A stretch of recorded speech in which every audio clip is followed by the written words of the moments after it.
आज class 10th का math है एक्सरसाइज 1.2 का। हमने प्रीवियस क्लास में इसके पहले हमने 1.2 का क्वेश्चन नंबर 1 पढ़ाया था और उसके बारे में हमने बताया था। और उससे पहले हमने ये भी आपको बताया था कि अभाज्य संख्याएं और अभाज्य संख्याओं का गुणनफल, ये सारी चीज़ हमने इस प्रक्रिया में पहले क्वेश्चन से पहले हमने उसको बता दिया था। पहले क्वेश्चन में भी उसको हल किया था और सारी बात बताई थी।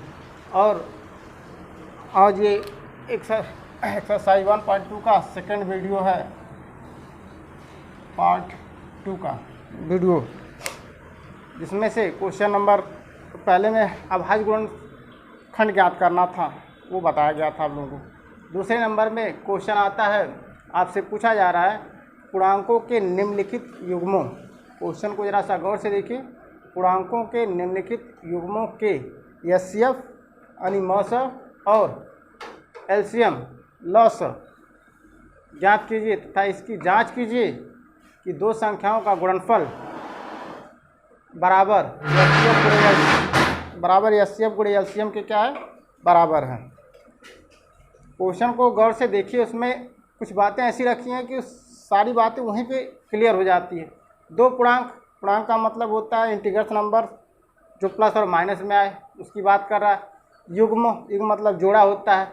एचसीएफ और एलसीएम ज्ञात करना है। जो नंबर नीचे दिए गए इसका एचसीएफ और एलसीएम ज्ञात करें तथा इसकी जांच भी कीजिए कि दो संख्याओं का गुणनफल एचसीएफ और एलसीएम के बराबर है। बस इस क्वेश्चन को जरा सा गौर से देखिए। पहले पर दिया गया है 26 और 91 है, ठीक है। हमको पहले एचसीएफ और एलसीएम हम निकालते हैं अभाज्य गुणनखंड की तरह से। तो पहले आप लोग 26 का प्रयास करिए खंड करने के लिए। 2 से काटते हैं, 2 1 जा 2, 2 3 जा 6, नहीं कटेगा 13। तो 13 ही आपका क्या है, ये एक अभाज्य गुणनखंड है, ये अभाज्य संख्या है। इसके बाद अब नहीं जा सकता, वो जाएगा तो 13 से ही जाएगा। तो 13 आप कर सकते हैं, 1 आ गया। तो आप इस संख्या में 1 लिख सकते हैं, 1 गुणे 2 गुणे 13, ठीक। उसके बाद आते हैं 91 पर। ऐसा देखिए 91 का गुणनखंड करते हैं, किस नंबर से काटा जाए। तो छोटे नंबर से 2 से कटेगा नहीं, 3 से कटेगा नहीं, 7 से भी नहीं। 7 से देखते हैं तो 7 से 7 कम 7, 2 बचेगा। तो 7 3 21, 7 से काटा जा सकता है। 7 कम 7, 2 बचेगा, यहाँ पे 21 हो गया। 7 3 21। फिर आपके पास अभाज्य संख्या फिर प्राप्त हो गई। इसके बाद नहीं कटेगा, तो जब भी कटेगा तो 13 से ही कटेगा। तो आपके पास इसको लिख सकते हैं 1 गुणे 7 गुणे 13, ठीक। 2 नंबर आपके पास पता हो गए। अब आपसे देख रहे हैं पूछा जा रहा है क्या, एचसीएफ और एलसीएम ज्ञात करना। इन दोनों नंबरों का हम एचसीएफ ज्ञात करते हैं। एचसीएफ हमने बताया था हाईएस्ट कॉमन फैक्टर। हाईएस्ट लिखा हुआ है लेकिन इसका मतलब छोटा होता है, ये जान लीजिएगा। लोएस्ट का मतलब वो बड़ा होता है जो दिखा हुआ है। ये हाईएस्ट आपको दिखने में लग रहा है कि इंग्लिश वर्ड है, लेकिन ये छोटा नंबर की प्रयास करेगा ज्ञात करने। एचसीएफ में मौसा ज्ञात करना है। तो आप देखेंगे इन दोनों नंबरों में जो गुणनखंड हुआ है 26 और 91 का, गुणनखंडों के हिसाब से देखेंगे तो जो कॉमन नंबर होंगे जो दोनों में मिलेंगे वही आपका क्या होगा, एचसीएफ होगा। एक तो हर जगह होता है किसी नंबर में। अब आते हैं 2 और 7 के बीच में कोई कॉमन फैक्टर नहीं मिला, लेकिन 13 और 13 दोनों मिल रहा है, तो मल्टीप्लाई 13 आप यहाँ लिख सकते हैं। मल्टीप्लाई करेंगे 13 का तो 13 कम 13, तो एचसीएफ आपका कितना निकला, 13। इसी नंबरों का हम एलसीएम ज्ञात करते हैं। जरा सा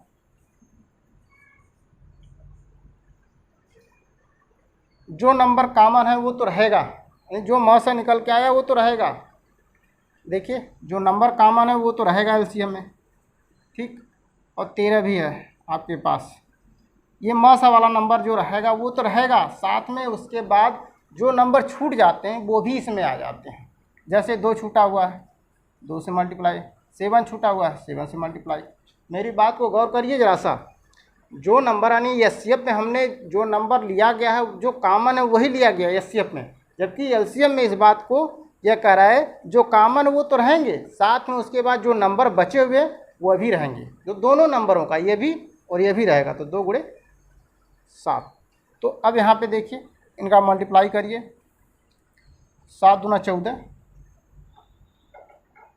14 गुणे 13, मल्टीप्लाई करेंगे कितना आएगा,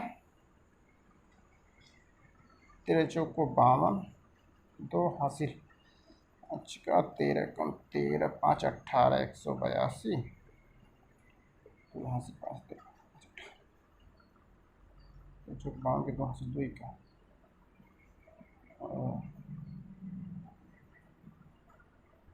13 चौक को 52 के 2 हासिल का, 13 कम 13 5 18 182, ठीक है 182। एचसीएफ और एलसीएम आपको पता हो गया। 2 चीज़ उसने कहा है कि एचसीएफ और एलसीएम ज्ञात करना, हमने आपके देखिए क्वेश्चन के हिसाब से हमने एचसीएफ और एलसीएम को हमने ज्ञात कर लिया, तो 2 नंबर आपके पास एचसीएफ और एलसीएम पता हो गए। अब इसके बाद पूछ रहा है कि तथा इसका जांच कीजिए कि 2 संख्याओं का गुणनफल और मौस, गुणनफल बराबर मौस गुणे लस, यानी एलसीएम और एचसीएफ दोनों क्या हैं बराबर। 2 संख्या आपके पास जो नंबर दिए गए थे, 2 संख्या ये के है ये के है, 2 नंबर यही दिए गए हैं।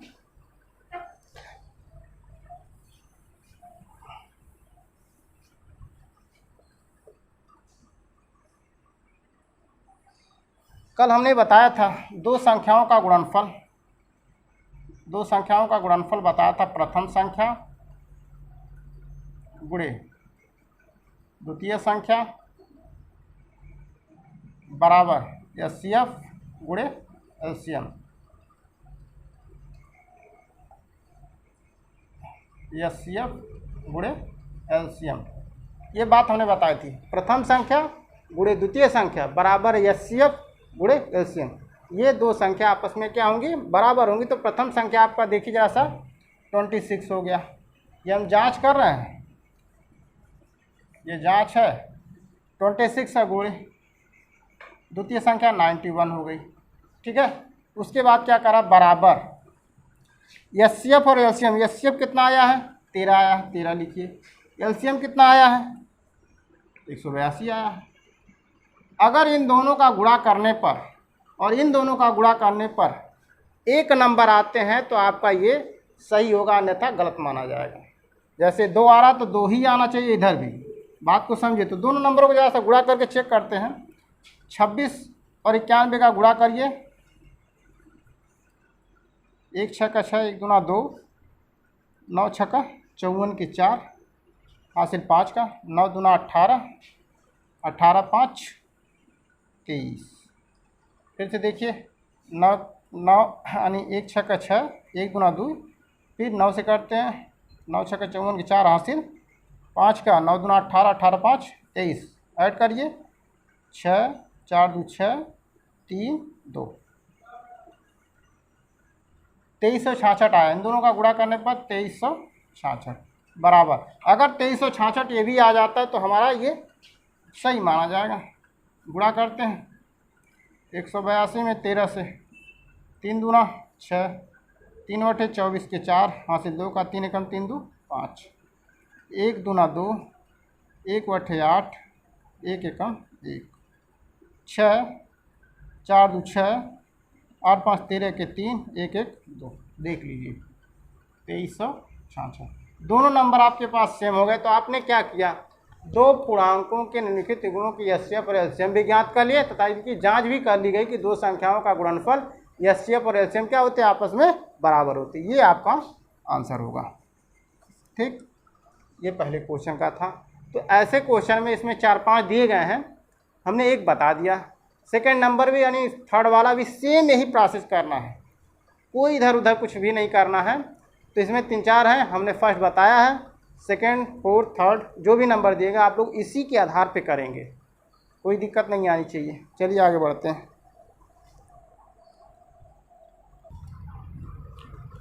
चलिए आगे देखिए क्वेश्चन नंबर 3 इसी का। अभाज्य गुणनखंड विधि द्वारा निम्नलिखित पूर्णांकों के एचसीएफ और एलसीएम ज्ञात करना। एचसीएफ और एलसीएम के बारे में बताया भी जा चुका है, सिंपल तरीका। बस उसने क्या किया है कि अभाज्य गुणनखंड विधि द्वारा, बस नाम को उसने चेंज किया, अभाज्य गुणन। इसके पहले वाला क्वेश्चन जो किए थे सेम वही क्वेश्चन है, अभाज्य गुणनखंड विधि द्वारा। अभाज्य का मतलब है जो वह नंबर प्रयोग करना है जो ऐसे नंबर जो विभाजित ना हो, लास्ट में वही आना चाहिए। जैसे अगर हमने कहा कि 26 लेते हैं, 26 को अगर हम 2 से काटते हैं तो 2 1 जा 2, 2 3 जा 6। 13 एक ऐसी अभाज्य संख्या है जो अब डिवाइडेड नहीं होगा, अब उसी नंबर से डिवाइडेड होगा, तो बस यही अभाज्य संख्या है। तो अभाज्य गुणनखंड विधि द्वारा हल करना, बस इसको आप देखिए क्या करना है। 12 दिया गया है तो 12 को पहले आप तोड़ लिए, क्या तोड़ सकते हैं, 1 हो सकता है, छोटे नंबर 2 हो सकते हैं, फिर 2 हो सकते हैं, फिर 3 हो सकते हैं 1 2 2 जा 4, 4 3 जा 12।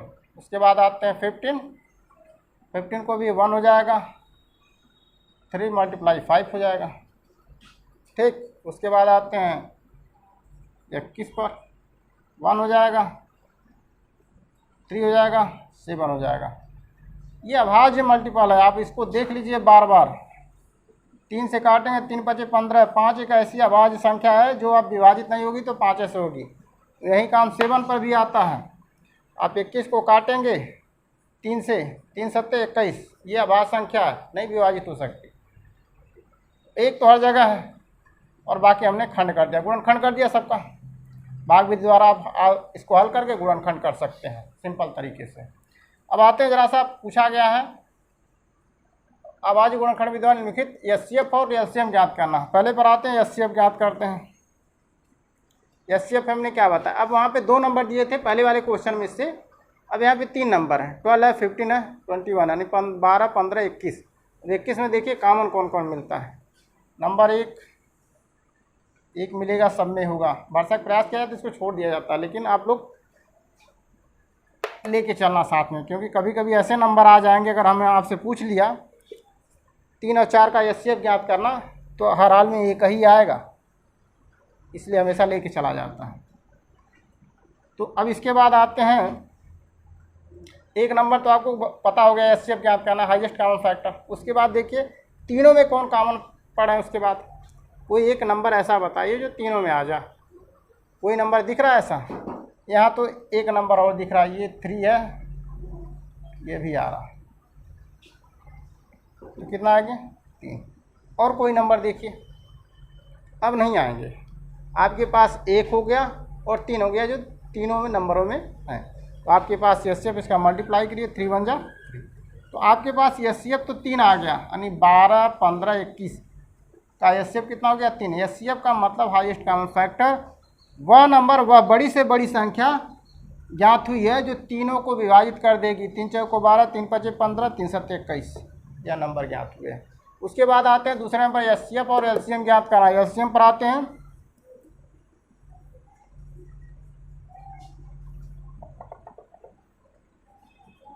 एलसीएम पे देखिए